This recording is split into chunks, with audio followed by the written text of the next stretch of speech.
நல்லா படிச்ச இந்த ஆள் என்ன பண்றான்னு பாருங்க ஃப்ரெண்ட்ஸ். கார் பார்க்கிங்க்கு அவனே கால்குலேட் பண்ணி காசு குடுக்குறான். அதுக்கு அந்த பொண்ணு வெயிட் பண்ணுங்க சிஸ்டம்ல செக் பண்ணி சொல்றேன்னு சொல்றா. ஓ! நான் ஹெட் ஆஃப் யூராலஜி டிபார்ட்மெண்ட். என்னோட மேக்ஸே நீ சந்தேகப்படுறியான்னு கேட்டு, நீ என்ன ஒரு 3 கிளாஸ் படிச்சிருப்பியான்னு சொல்லிட்டு கேட்ட ஓப்பன் பண்ணுன்னு சொல்றான்.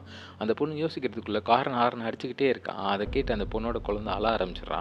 உடனே கேட்ட ஓப்பன் பண்ணி விட்டுட்டு திட்டுறான் அந்த பொண்ணு. ஒண்ணுமே கேர் பண்ணாம போயிடுறான் அவன். அடுத்த நாள் இதே மாதிரி கார் பார்க்கிங்ல காசு குடுக்குறான் அந்த ஆளு. அதுக்கு அந்த பொண்ணு வெயிட் பண்ணுங்கன்னு சொல்லிட்டு செக் பண்ணி, நீங்க இன்னும் $1.49 எக்ஸ்ட்ரா தரணும்னு சொல்றா. அதுக்கு கோவப்பட்ட அந்த ஆளு கார் பார்க்கிங்கோட பேரிகேட்ட உடைச்சு கார எடுத்துட்டு போயிடுறான். அடுத்த நாள் கார் பார்க்கிங்லேருந்து கார் எடுக்க வந்து பார்த்தா, குப்பை தொட்டியோட காரை யாரோ வெல்டிங் பண்ணி வச்சிருக்காங்க. அத பார்த்துட்டு செம்ம கோவமான ஆள், யார்றா இப்படி பண்ணான்னு திட்டிட்டு இருக்கான். அத பார்த்துட்டு அத பண்ண பொண்ணு சிரிச்சுட்டே இருக்கா. கண்டிப்பா என்ன வேலைய விட்டு தூக்கிருவாங்க. ஆனா இப்படி திமிரு பிடிச்சவங்கள பண்ணதுல எனக்கு சந்தோஷம் தான்னு சொல்லிட்டு அவளே கிளம்பி போயிடுறா. இவ்வளோ படிச்சிருந்தாலும் எல்லாரையுமே ஒரே மாதிரி ட்ரீட் பண்ணும் ஃப்ரெண்ட்ஸ். இந்த மாதிரி வீடியோஸ் பார்க்க சப்ஸ்கிரைப் பண்ணுங்க.